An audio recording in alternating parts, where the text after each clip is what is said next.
We didn't always live on Mango Street. Before that, we lived on Loomis, on the third floor. And before that, we lived on Killers. Before Killer, it was Paulina, and before that, I can't remember. But what I remember most is moving a lot. Each time, it seemed there'd be one more of us.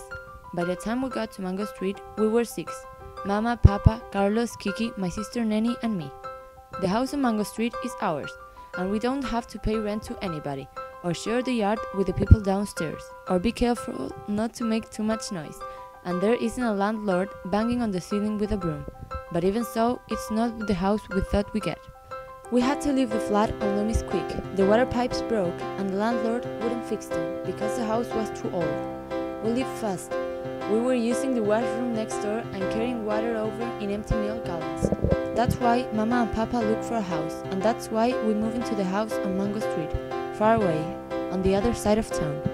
They always told us that one day we would move into a new house, a real house that would be ours for always, so we wouldn't have to move each year.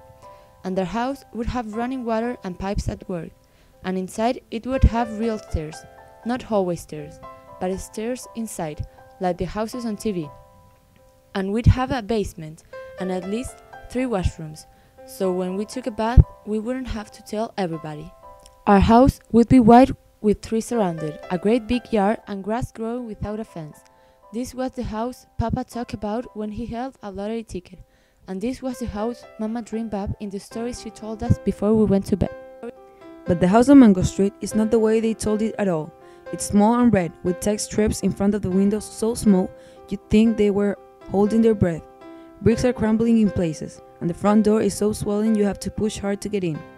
There is no front yard, only 4 little elms the city planted by the curb. Out back is a small garage for the car we don't own yet, and a small yard that looks smaller between the 2 buildings on either side. There are stairs in our house, but they're ordinary hallway stairs, and the house has only 1 washroom. Everybody has to share a bedroom, Mama and Papa, Carlos and Kiki, me and Nenny. Once, when we were living in Loomis, an aunt from my school passed by and saw me playing out front.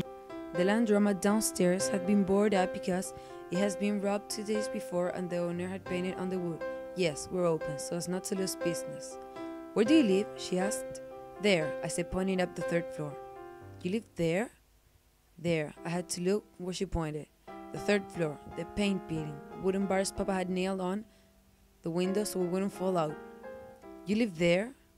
The way she said it made me feel like nothing. There, I live there, I nodded. I knew then I had to have a house, a real house, one I could point to. But this isn't it. The house of Mango Street isn't it. For the time being, Mama says. Temporary, says Dad. But I know how those things go.